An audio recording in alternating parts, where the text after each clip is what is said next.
de la palabra de Dios. La dicha de predicar expositivamente, bueno, intentarlo al menos como lo estamos haciendo, que nuestras enseñanzas sean expositivas, es que usted ya sabe lo que viene. Usted sabe lo que viene el siguiente domingo porque sabe dónde quedamos, entonces no logramos del todo que todos entiendan que este es el mejor método de predicación. No logro que todos entiendan eso. Y ese es un asunto que el Señor se ocupará de eso. De hecho, algunos deciden mejor no venir el domingo porque la temática, el estilo que seguimos y el método de predicación expositiva no es lo que les agrada. Entonces, ante eso no podemos hacer nada, porque es la manera bíblica de enseñar la palabra de Dios. Y si algunos deciden que mejor no vienen y van a otro lugar porque no les gusta este método, bueno, es un asunto de cada quien, pero este es el método bíblico para predicar la palabra de Dios. Y espero que un día esas personas lo entiendan, lo comprendan. No predicamos temáticamente, es decir, no compartimos un tema hoy y el domingo otro cualquiera por allá, sin alimentar de manera equilibrada el espíritu de cada uno de los que aquí estamos en esta reunión. Agarramos un libro, capítulo por capítulo, versículo por versículo, hasta terminarlo sin ninguna prisa. Tenemos para hacer esto hasta que Cristo venga. Entonces, ¿qué nos afana? En otros lugares se predica de acuerdo a lo que se ve, a lo que está pasando.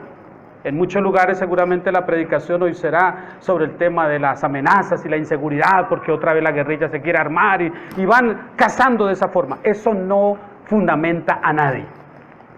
Nosotros predicamos expositivamente porque eso es lo que trae el fundamento a nuestra fe. Amén. Y yo espero pues que muchas personas lo entiendan así, lo comprendan de esa manera.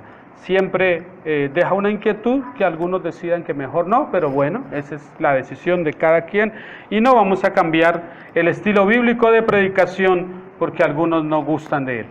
No lo vamos a cambiar, eso no lo vamos a hacer nunca. Esta mañana precisamente el tema es corto porque es solamente cerrar el capítulo 3, es lo que vamos a hacer hoy. Vamos a cerrar el capítulo 3 con los versículos 19 al 24, pero para eso obviamente tenemos que considerar un poco lo que Juan viene diciendo. Y como el tema alude a la confianza y el amor, son las dos cosas que hoy él va a tratar. Yo me tomé un momentico antes, atención los niños, me tomé un momentico antes de empezar el culto para conversar con uno de los niños.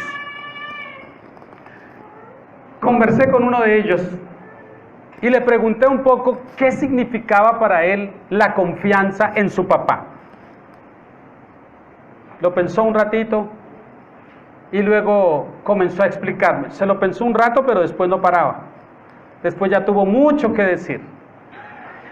Y cuando me habló de por qué él confiaba en él, yo le dijo, confío porque sé que me ama. Sé que es mi papá, me ama y por eso yo confío en él. Yo le pregunté, ¿y si vas con tu papá y tienen que atravesar un río y tu papá se lanza al río y luego desde allá te dice, lánzate, ¿cuánto lo pensarías? Dijo, me lanzaría. Y yo le dije, ¿y por qué lo harías? Dice, porque mi papá está allá y me está diciendo que me lance y yo confío en él. Eso es confianza. Eso es confianza. Yo aprendí a estar muy atento de mi hija cuando era pequeña, porque a cualquier lugar donde ella, no es que era muy brincona, no, ella siempre ha sido muy quietita, pero a veces estábamos en algún sitio y de pronto se subía a un lugar más alto y desde allá solo gritaba, papi, cuando yo volví a ver ya se había lanzado, y que agárrela casi en el aire. Pero la confianza que tenía para lanzarse a mis brazos es porque ella sabía ciertamente que yo jamás haría esto y volver para otro lado. No, yo no haría eso. Tal vez después vendría un regaño o algo y, mami, por favor, no hagas eso así. De pronto no estoy ni siquiera percibido. Y corres un riesgo. Ella no pensaba eso, ella solo decía, papi, y se lanzó. Porque ella sabía que papá iba a estirar sus brazos y la iba a agarrar. Y no la iba a dejar ahí golpearse. Eso es confianza. El tipo de confianza que un niño tiene. Un niño en su papá. Porque es su padre. Porque se sabe amado. Y si ha sido el caso suyo, como el mío, la enorme bendición de haber tenido un padre amoroso, que no solo decía que nos amaba, sino que lo expresaba. Si usted tuvo esa misma bendición, sabe entonces de lo que hablo. De cómo uno puede confiar en un padre así, en una madre así. Porque uno se sabe amado. Y entonces sabe uno que no van a hacer algo que vaya a dañarlo a uno, sino que harán tanto bien, inclusive estarán dispuestos a un enorme sacrificio a fin de que uno, como hijo, esté más tranquilo. Este texto de hoy, que solo son 4 o 5 versículos, pero que no podríamos dejarlo ahí, porque además hay unos 2 que revisten cierto grado de dificultad. Y vamos a ver dónde está. A este corto pasaje yo le he llamado convicciones más que emociones. Convicciones más que emociones. Y va considerado de la primera de Juan, capítulo 3, versículo 19 al 24. Pero como necesitamos entender ¿por qué comienza él diciendo, y en esto conocemos que somos de la verdad? Versículo 19. Esto viene conectado con todo lo que vimos el pasado domingo y que no alcanzamos a terminar. Viene hablando sobre el amor. El amor expresado entre nosotros, como hermanos. De eso es que viene hablando. Para entenderlo mejor, entonces, cuando él dice, y en esto necesitamos ir hasta el versículo 18. ¿Está bien? El versículo 18 dice, hijitos míos, no amemos de palabra ni de lengua, sino de hecho y en verdad. Porque amor es expresión. Amor no son solo palabras. Palabras bonitas sin expresiones de amor. De hecho, el modelo por excelencia en cuanto al amor no está en ninguna otra parte sino en la Biblia. Y ese modelo por excelencia no habló solo de amor, sino que lo mostró. ¿Queremos saber cuánto nos ama Dios? Miremos a la cruz. Esa es la prueba más grande de cuánto nos ama Dios. Así nos ama Dios. Ahora, en el Evangelio de Juan, el Señor Jesús pone una medida tan alta para el amor entre nosotros como hermanos, cuando nos dice que debemos amar de la misma manera como Él nos amó. Sería muy lamentable que cuando nos vemos fuera de estas paredes, de este lugar, nos ignorásemos como si no fuésemos hermanos. Y volviésemos a ver a otro lugar cuando el hermano viene.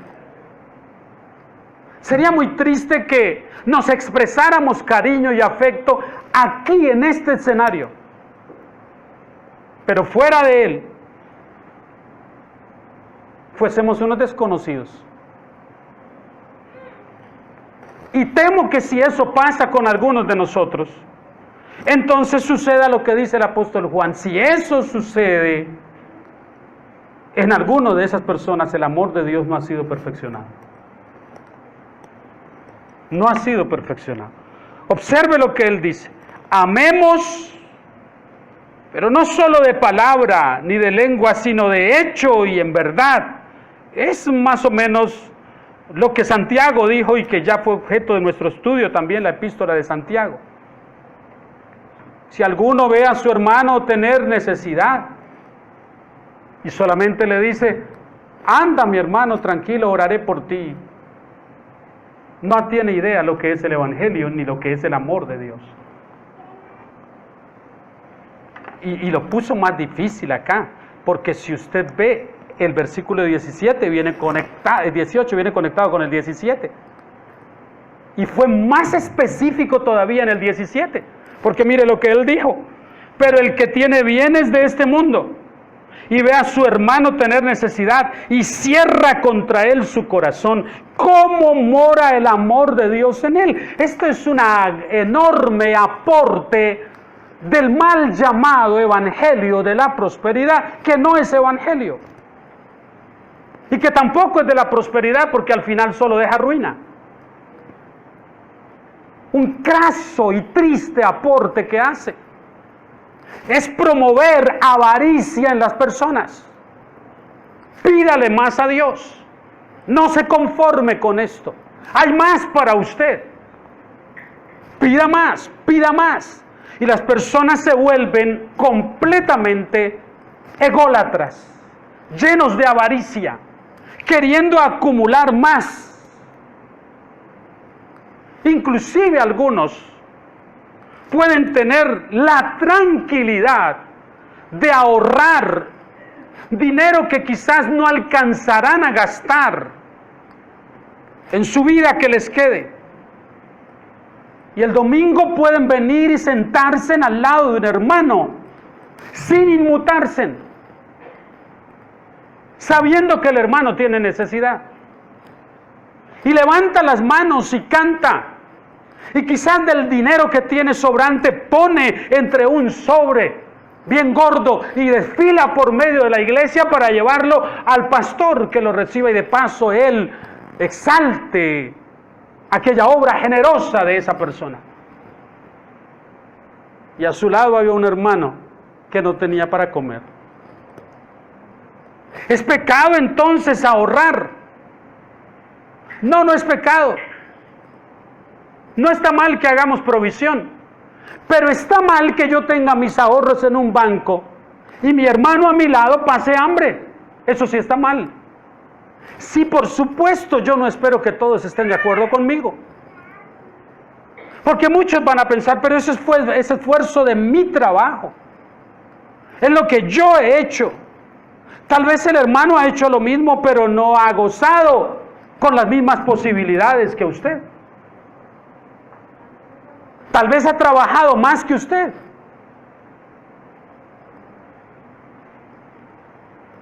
Y no compartir con él cuando tengo para hacerlo, cuando acumulo más de lo que necesito.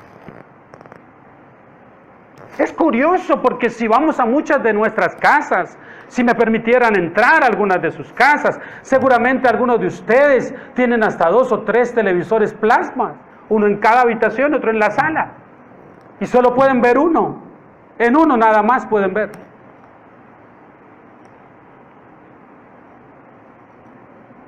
No necesitamos en realidad 3, no necesitamos ni siquiera uno, porque eso no es una necesidad.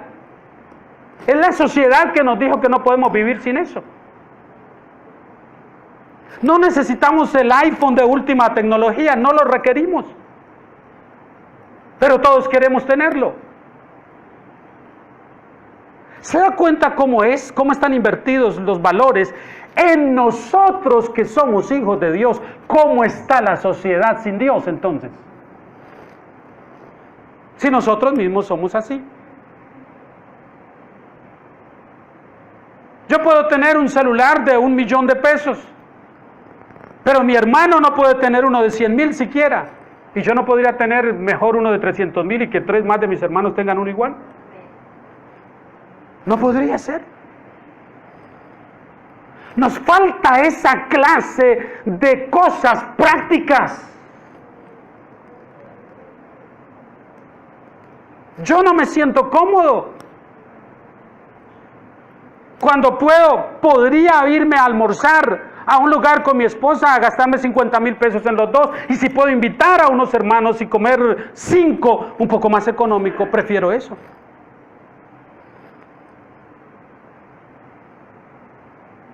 Cuando Dios nos inquieta a nosotros para aplicar estas cosas, es para que lo hagamos de verdad. Nunca, mi hermano, verán ustedes ni al pastor que les habla ahora, ni a ningún otro de los pastores que Dios está levantando en esta iglesia. Y que no para siempre seremos una iglesia chica y necesitada económicamente, sino que en el tiempo de Dios Él nos dará y les dará a algunos de ustedes recursos para administrar en su obra. Y cuando Él haga eso, ustedes van a hacerlo saber. Y seguramente va a haber posibilidad para que los pastores tengan un nivel de vida digno, que nunca supere el nivel de vida de ustedes mismos. Porque lo que está mal es que quien dirige la Grey tenga un nivel de vida que los dirigidos no pueden tener.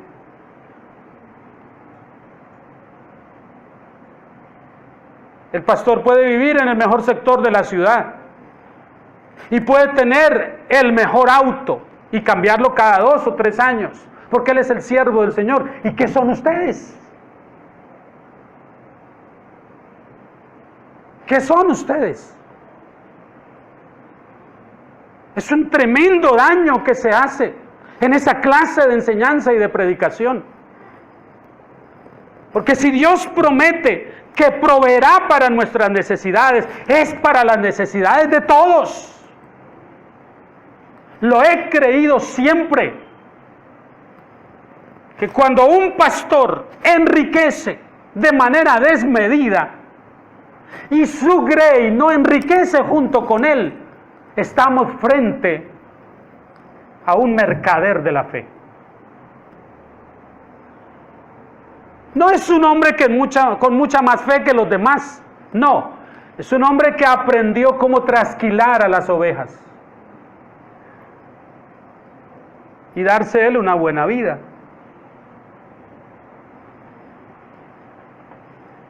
Esto tiene que ver con esto, mi hermano.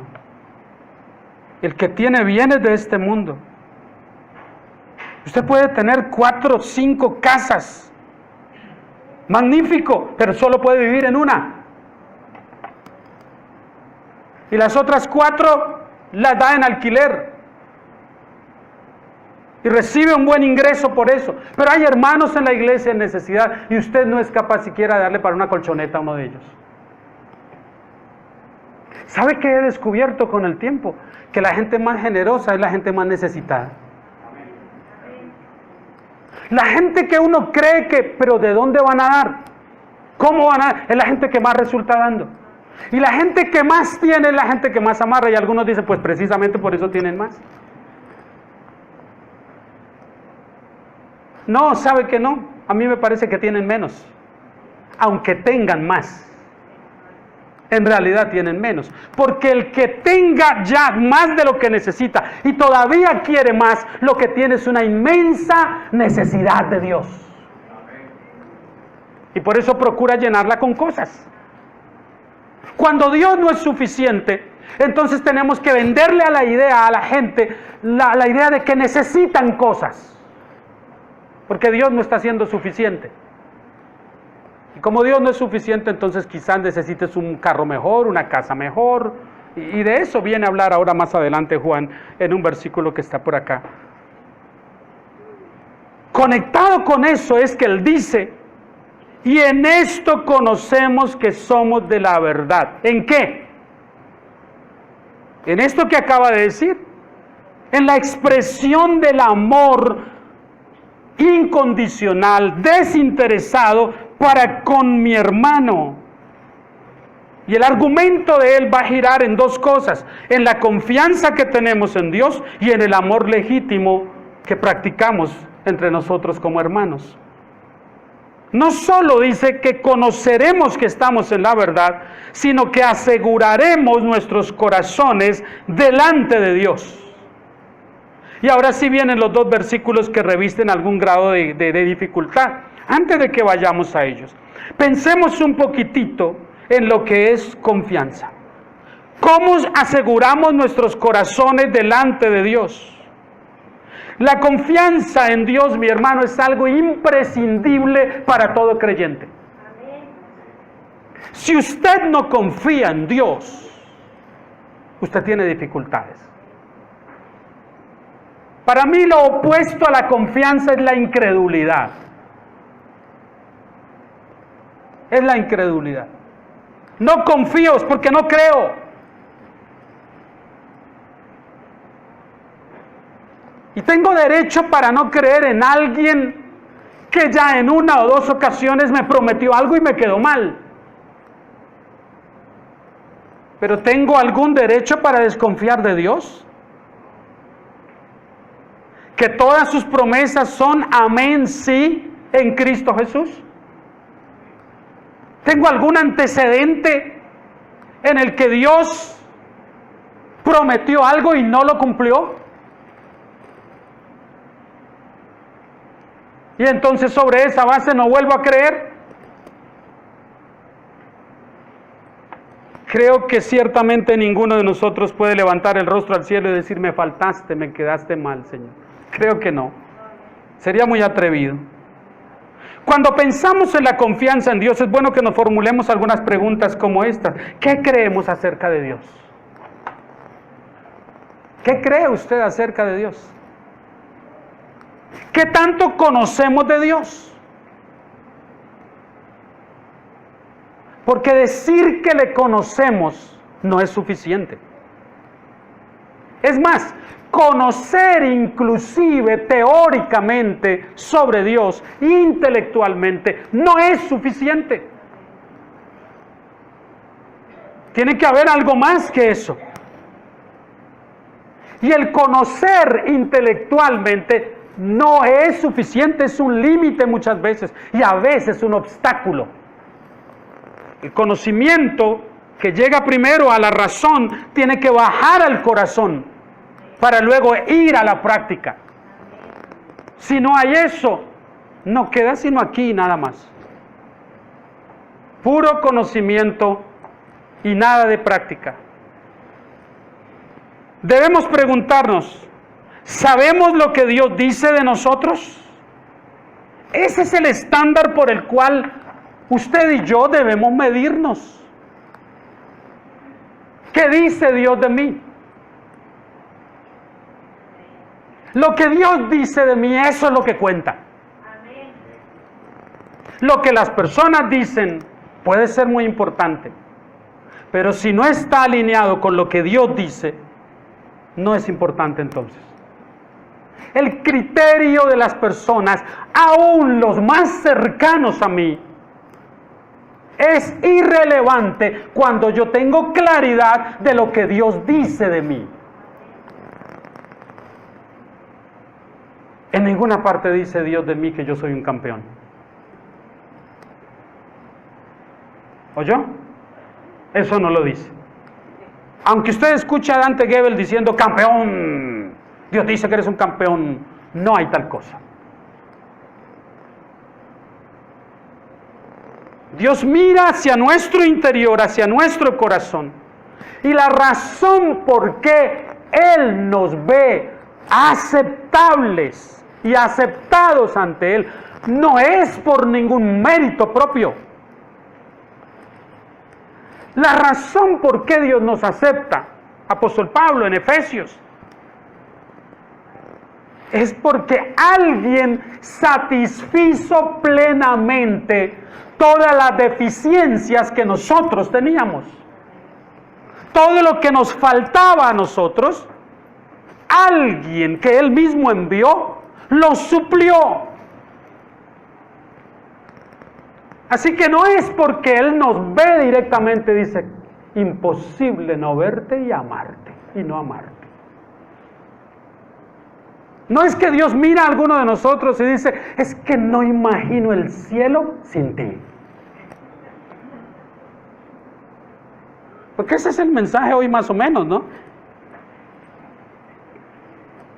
Es que qué afortunado soy, dice Dios, de haberte elegido a ti. ¡Ay, caramba! ¿Cómo se me podía pasar eso? No, la razón por qué Él nos acepta es porque aceptó a Cristo y nosotros somos aceptados en Cristo. Es por la perfección de Cristo que a pesar de nuestra imperfección, Dios nos acepta. Es eso, esa es la forma correcta. Tuve un profesor del seminario que aún en el ámbito tan antropocéntrico del pentecostalismo, creo que estaba tan bien orientado. Un misionero. Y yo recuerdo que la mayoría se molestaban un poco por la forma que él se expresaba de sí mismo. Tengo inclusive un libro que me regaló cuando tomamos un taller sobre escritores en el año 1991. Y me puso una leyenda allí. Y cuando se despide dice, su servidor, un simple gusano. Y a todos nos parecía demasiado, qué estima tan baja. Qué pobre se ve el hermano. Este es un misionero destacado. ¿Cómo se llama a sí mismo un gusano?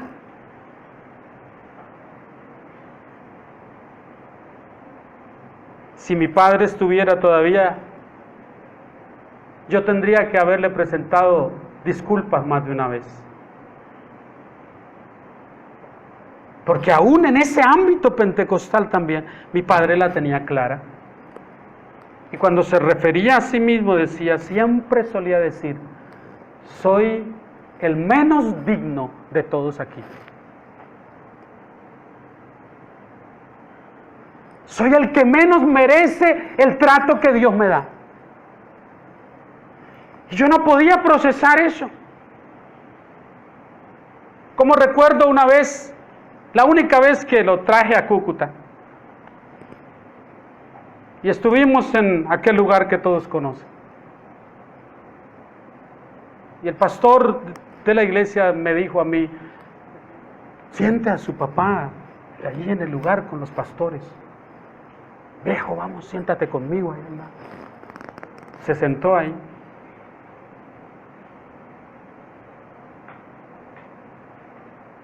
Y el pastor luego me dice, ¿será que él nos da un saludo o le dará temor? Iglesia casi llena.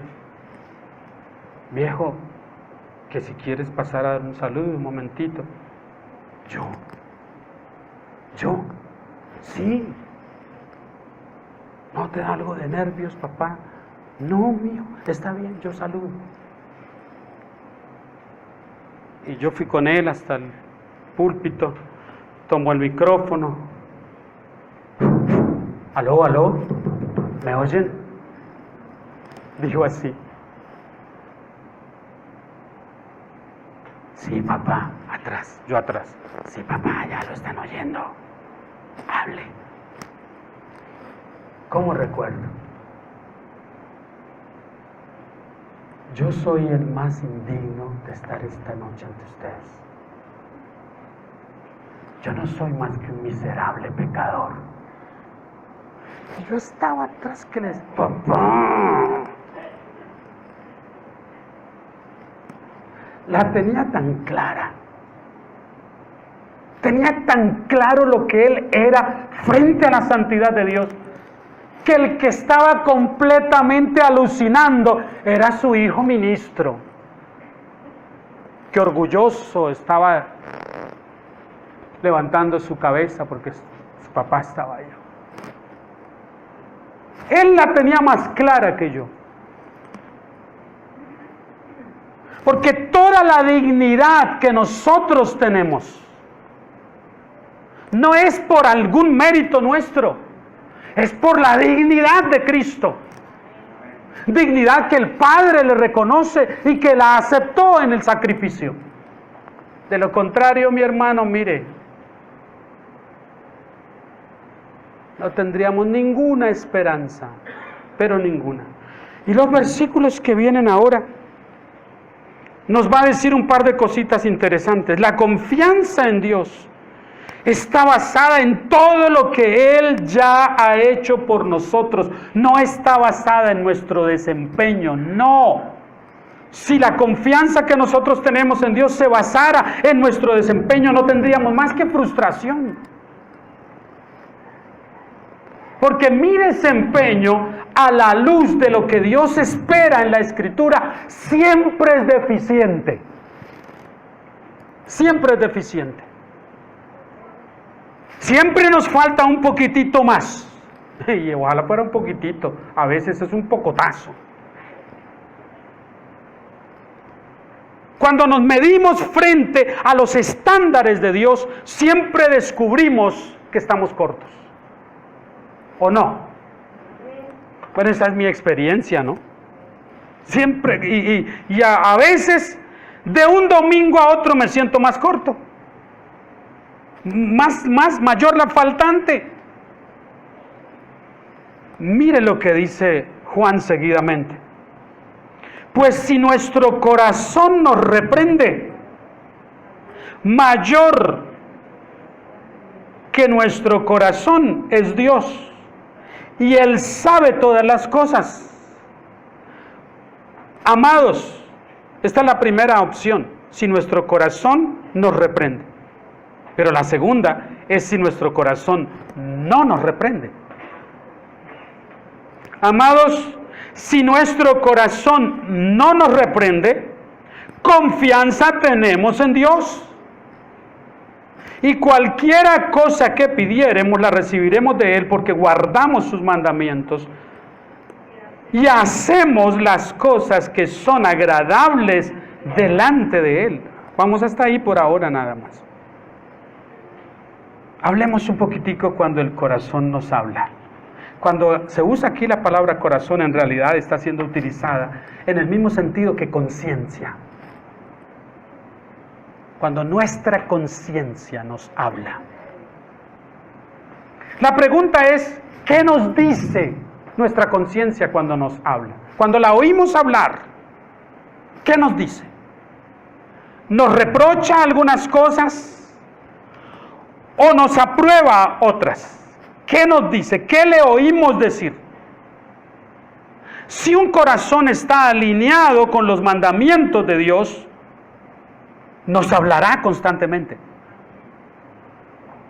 Pero si el corazón alineado con Dios nos habla constantemente, ¿cuánto más nos hablará Dios? Ahora escuche esto, estos dos versículos han dado que hablar como muchos otros textos de cierta dificultad. Y no hay consenso entre los exégetas, los intérpretes, acerca de lo que exactamente Juan quiso decir en esto. No sé, pero yo no me voy a complicar porque yo estoy haciendo es una lectura del contexto en el que él dice esto. Y en el contexto en que dice esto, cuando habla de que nuestro corazón no nos habla, parece claro que es en el contexto de la relación fraternal entre nosotros como hermanos. De eso es que está hablando. De eso nos viene hablando acá. Es decir, que no podemos aplicarlo a un consenso general de otras situaciones, sino de esta en particular. Es en este sentido que él está diciendo. Pero Lutero, por ejemplo, llegó a pensar que este versículo hablaba que en ocasiones nuestro corazón nos hablaba para acusarnos. El gran reformador, Lutero. Y que cuando nos acusaba, entonces en ocasiones no debíamos hacer caso a esas acusaciones, porque mayor que nuestro corazón es Dios.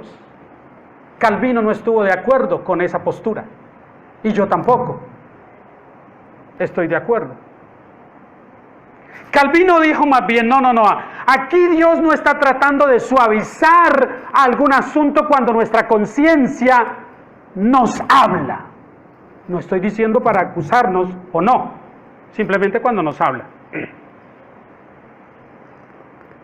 Calvino dijo, cuando nuestra conciencia nos habla y está alineada con el propósito de Dios, es seguro que lo que nos hablará no será tan relevante ni tan importante como lo que Dios tiene para decirnos. Porque nuestro Dios es mayor que nuestra conciencia. Pero la conciencia de todo cristiano está azuzada por el Espíritu Santo. Me explico. Un cristiano que tiene relación íntima con Dios es más proclive, más sensible a lo que Dios le dice a su conciencia. Entonces es mucho más obediente. Un cristiano que no tiene esa comunión diáfana, fortalecida con Dios, ha comenzado a endurecer su conciencia.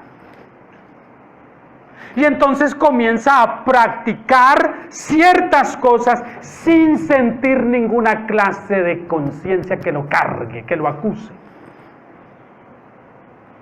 Entonces yo no veo nada malo, hermano. No fui al culto en la mañana y me fui para el río a pasarla bien. Yo no veo nada malo en eso. Su conciencia ya está en un nivel por debajo del que debería estar. Pero yo no veo nada malo, hermano, que nos reunamos 3 de nosotros, los varones de la iglesia, que tenemos una bonita fraternidad aquí y que a fin de que nos alegremos un poco, nos traigamos una botella de vino y la compartamos. Yo no veo nada de malo en eso. Su conciencia no tiene ya un medidor que esté acorde a la medida de Dios. Y usted no ve problema en eso. Y hay personas que se van a un extremo. Todo lo ven malo por su propia conciencia. Y hay otros que nada lo ven malo. Es increíble, pero yo escucho creyentes de recorrido, de liderazgo, que expresan cosas como estas, pero al fin y al cabo son solo 2 seres humanos que se aman. ¿Qué importa si son 2 hombres? Se aman. Lo importante es que se aman. ¿Qué importa si son 2 mujeres? Lo importante es que se aman. Eso es lo importante. ¿Y qué dice Dios? Cuando alguien llamado cristiano responde desde su conciencia de esa manera, no diga que es cristiano. Pero hermano, mire, usted hace tanto escándalo con eso y acaban de nombrar a la primera pastora transgénero en una iglesia bautista en los Estados Unidos. ¿Cuál es el problema con eso? El problema es que Dios ya dijo algo. Ese es el pequeño problema. La pequeña dificultad para mí es que Dios ya dijo algo. El estándar de Dios ya fue puesto. Y cuando el corazón nos habla, tenemos que recordar también lo que dice Jeremías 17:9. Engañoso es el corazón más que todas las cosas. Es decir, usted no puede fiarse de lo que su corazón le diga. Sigue tu corazón, que él nunca se equivoca. Déjate guiar por tu corazón. Haz lo que tu corazón te diga. ¿Cómo no? ¿Cómo no? Haga usted eso y luego recoja las consecuencias. Porque engañoso es el corazón más que todas las cosas. Y el Señor Jesús dijo, ¿de dónde surgen los pleitos, los chismes, las mentiras, las guerras, las difamaciones, el conflicto entre familias y hermanos? ¿De dónde nace? ¿No es acaso del corazón? Jesús, el Señor Jesús, dice esto.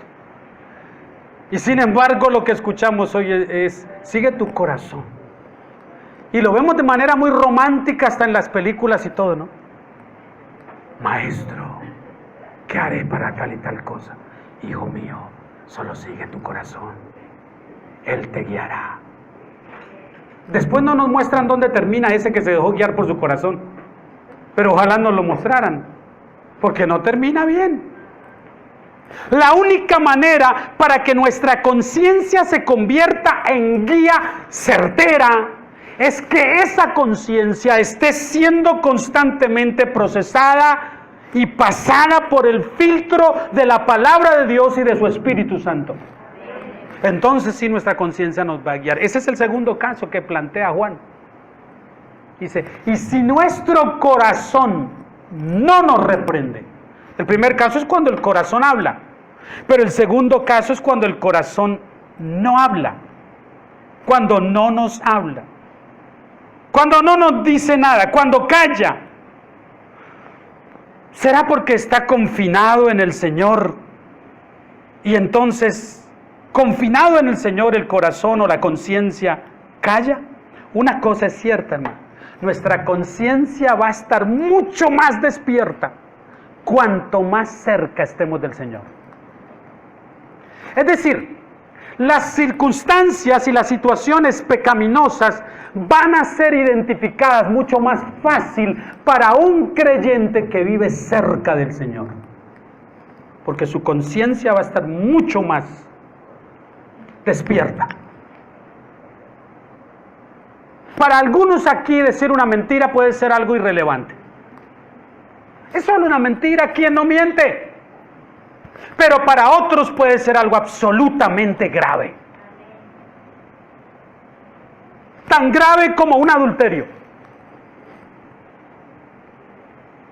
La misma gravedad. Pero ¿por qué para este no es tan grave y para este sí? Inclusive hay situaciones en las que personas pueden llegar a justificar una conducta inmoral sobre la base de lo que su conciencia les dice. Yo no veo nada malo, decía un hombre. Pues sí, tengo mi esposa y tengo 2 o 3 hijos con ella. Pero tengo también una chica con la que tengo un hijo. Y tengo relaciones con las 2. Y mi sueño, mi ideal, es que un día podamos juntos vivir sin ningún problema.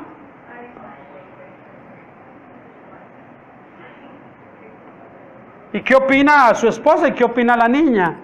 Aquella. Bueno, yo tengo la esperanza que ellas 2 un día acuerden eso. ¿Usted es cristiano?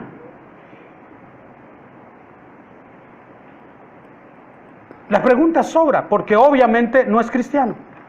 Pero yo quería ver qué decía él. ¿Qué le dice su conciencia? No, su conciencia le decía que eso estaba bien, era el sueño ideal. Eso no tenía nada de malo. Esa conciencia está ya cauterizada, está endurecida y le pasó exactamente lo que Dios dijo que haría Él con los que endurecen su conciencia. Ah, te endureces tanto y baja los estándares de Dios a los estándares tuyos. Entonces Dios mismo dice, perfecto, tranquilo, que tu conciencia sea tu juez. Yo me alejo y endurécete. Y Dios mismo envía el error sobre esa persona. Y el endurecimiento lo envía Dios mismo. No es que lo permite, es que lo envía a Él. ¿Te quieres endurecer? Perfecto, yo me encargo de endurecerte. Y vas a saber lo que eso significa. Vas a experimentar lo que eso significa. Serán muchas veces cuando nuestra conciencia calle. Sí, serán muchas veces. Pero las veces que nuestra conciencia calle, tiene que ser porque está completamente en paz con Dios. De resto no callará. ¿Qué fue lo que usted cree que le hizo decir al profeta Isaías capítulo 6? ¡Ay de mí que soy muerto! Porque siendo hombre de labios inmundos, Han visto mis ojos al Señor. ¿Qué cree usted que le hizo decir eso?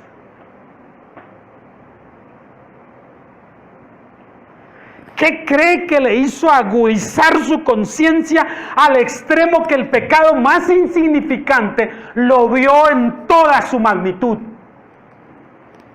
frente a la santidad de Dios? ¿Sabe por qué muchas veces no logramos ver el pecado tal cual es? Porque nos hemos alejado de Dios. Cuanto más lejos estemos de Él, menos irrelevante es nuestro pecado. Más insignificante es. Porque nos hemos distanciado. Y entre más distancia tomemos, más nos endurecemos. Y entonces el corazón no nos reprende. Pero los estándares de Dios son más altos. Y si nuestro corazón nos reprende o no nos reprende, esa no es la medida por la que debemos regirnos. Es la medida de Dios la que cuenta. Y dice en el primer versículo 20 que Él conoce todas las cosas.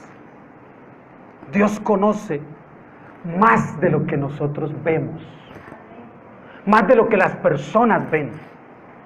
Dios conoce mis motivaciones por las que hago lo que hago, por las que digo lo que digo. Él conoce inclusive si yo tengo la intención, al ser un hombre o una mujer de oración como ningún otro, Él conoce la verdadera intención que me motiva, si es pura o no es pura, si es correcta o no es correcta, porque inclusive una profesión de fe muy comprometida puede ser simplemente farisaica. Y ante los estándares de las personas puede quedar muy bien, pero ante Dios que conoce la intención, todo lo que quieres es que fulanito o fulanita digan qué espiritual eres. Ya tienes la recompensa, ya lo dicen. Pero no esperes otra recompensa. Mire cómo conecta luego eso de que el corazón habla o calla, la conciencia habla o calla. ¿Cómo lo conecta con la oración? Dice: amados, si nuestro corazón no nos reprende, confianza tenemos en Dios y Él sí nos reprende. Si nuestro corazón, si nuestra conciencia no lo hace, Dios sí lo hace.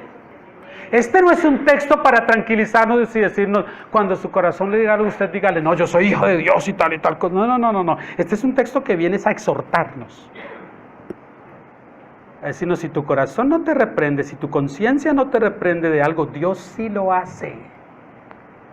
Él sí tiene algo que decir. Él sí quiere hacerse oír. Si tu conciencia no quiere oír, eso es otra cosa, pero Dios sí tiene algo que decir. Y está tan ligado con el versículo 22.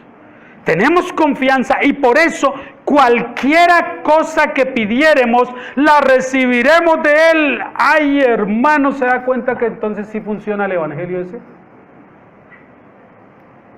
Cualquiera cosa que pidiéremos.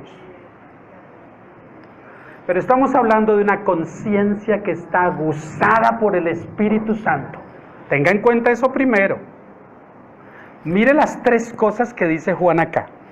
Dice, pedimos cualquier cosa, ¿cierto? Pero guardamos todos sus mandamientos y hacemos su voluntad. Ahora sí, teniendo en cuenta eso, guardamos todos sus mandamientos y hacemos su voluntad, entonces sí, todo lo que pedimos lo recibimos de Él. ¿Estamos? Porque guardamos sus mandamientos y hacemos las cosas que son agradables delante de Él. En otras palabras, leído de manera invertida. Hacemos todo lo que es agradable a Él, guardamos todos sus mandamientos contemplados en su ley, y ahora sí le pedimos. ¿Qué le va a pedir una persona que guarda todos sus mandamientos? Una persona cuyo corazón está alineado con los intereses de Dios, ¿qué le va a pedir? Señor, quiero una casa mejor. Señor, quiero un carro nuevo. Señor, ¿eso es lo que va a pedir una persona cuyo corazón está alineado con los intereses de Dios? ¿Quiere que le diga la verdad? Es en lo que menos va a pensar una persona cuyo corazón está alineado con Dios. Una persona cuyos intereses son los intereses de Dios no va a estar pensando, ay Señor, una mejor cama, ay Señor, y un mejor carro, No, eso es irrelevante. ¿Sabe lo que va a pedir? Una persona cuyo corazón está alineado con Dios va a decir, Señor, yo quiero más de ti. Señor, yo quiero ser como tú. Señor, yo quiero tener la bondad que tú tienes. Señor, yo quiero tener el amor que tú tienes. Señor, yo quiero tener la paciencia que tú tienes. Yo quiero eso que no tengo, pero que tú sí tienes. Yo lo quiero. Lo último que va a decir es, Señor, yo quiero todas las riquezas que tú tienes. Porque rico me mandaste a hacer en este mundo. No, ese no entendió. Ay, ay, ay. Esto es anti-evangelio de la prosperidad. Es guardamos, hacemos, entonces pidamos. Porque la razón por la cual pedimos y no recibimos, Santiago nos lo dice con claridad. Es porque pedimos y pedimos para gastar en nosotros mismos. Vergonzoso tendría que ser, y debería ser, que un hombre que predica el evangelio se pare en un púlpito para hablar de sus logros materiales, desafiando a las demás personas a que los alcancen tan bien como él. ¿Tiene idea, hermano, cuánto me costó? Es un Rolex de oro. Quítese ese cochino reloj, véndalo bien vendido y dale de comer a la mitad de las personas a las que despojó para poder tener eso. Sáqueselo. Saque esos zapatos mugrientos de $1,500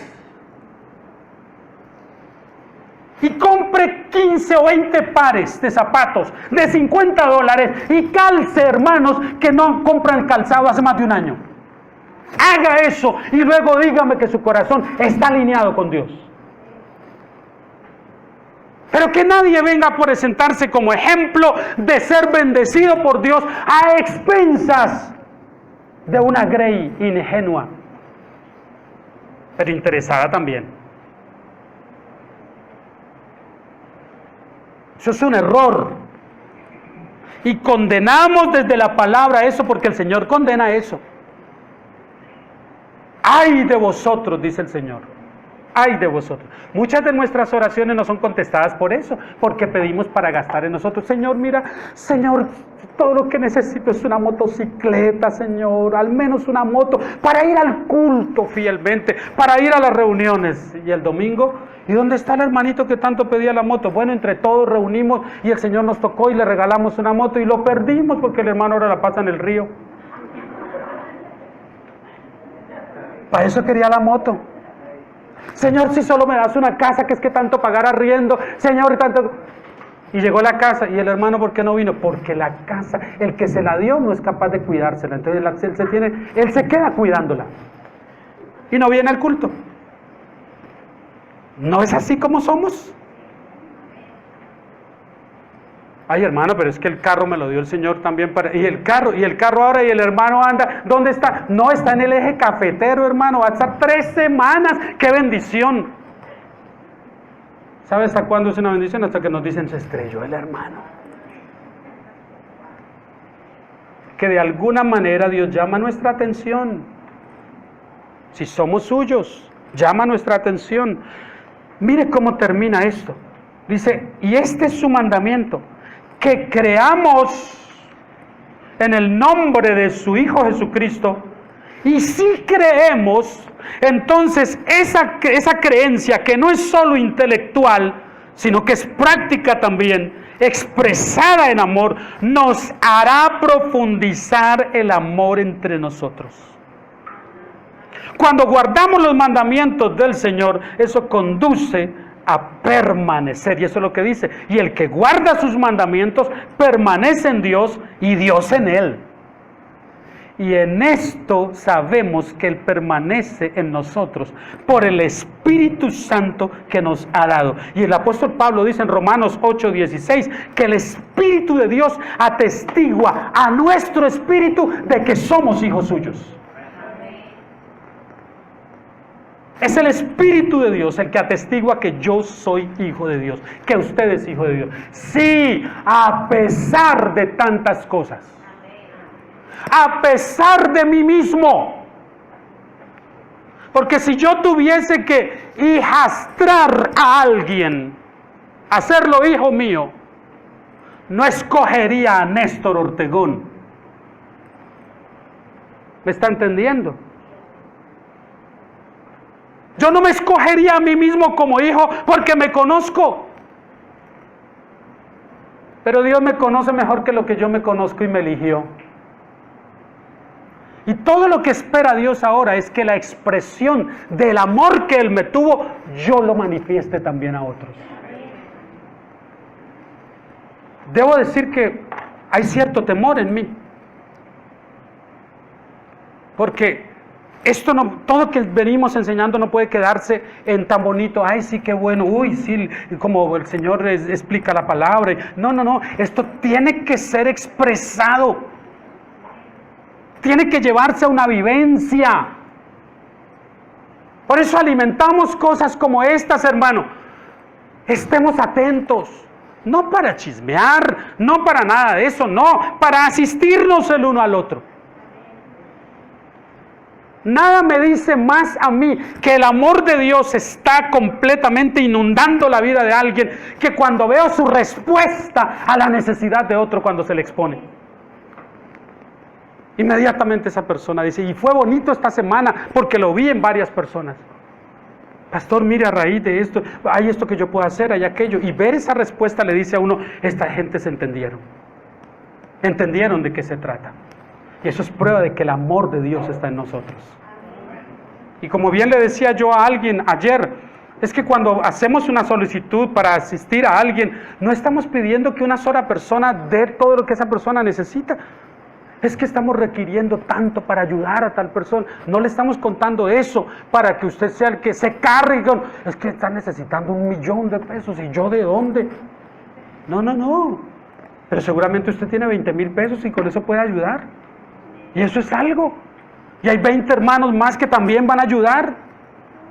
¿Sabe que el día martes pudimos, por la pura gracia de Dios, no solo que logramos que Keila recibiera las cosas que todos juntos mandamos, el día de su cumpleaños le llegó todo.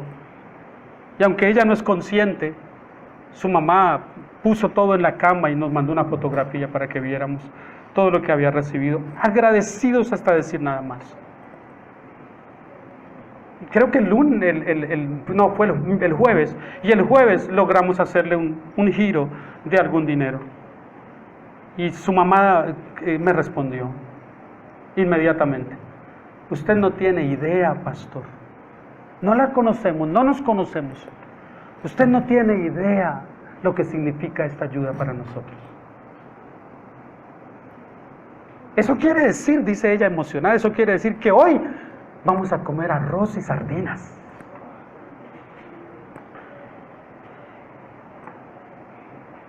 Y vamos a comer los 4, dijo. Porque pasamos días en los que si mi esposo come, yo no comeré.